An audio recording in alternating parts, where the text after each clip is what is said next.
বেলকুচি উপজেলায় ট্রাফিকের দায়িত্ব পালন করছেন সাধারণ শিক্ষার্থীরা। আশিকুল ইসলাম, সিরাজগঞ্জ প্রতিনিধি। সিরাজগঞ্জ জেলা বেলকুচি উপজেলায় ট্রাফিকের দায়িত্ব পালন করছেন সাধারণ শিক্ষার্থীরা। রবিবার 11 আগস্ট সকাল 8টা থেকে বেলকুচি উপজেলার বিভিন্ন রাস্তার মোড়ে যানজট নিরসনের জন্য তাদের কাজ করতে দেখা গিয়েছে।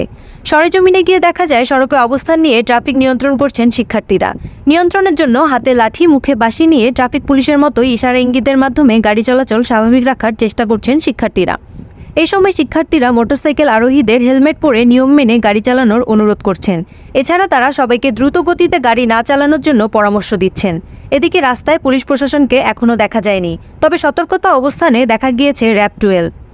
সকাল থেকেই বেলকুচি মুকুন্দগাতি বাস স্ট্যান্ডে নিজ উদ্যোগে অবস্থান করছেন শিক্ষার্থীরা, যাতে যানজট না হয়। গণঅভ্যুত্থানের পর থেকে গোটা বেলকুচি উপজেলায় কোনো ট্রাফিক পুলিশ নেই।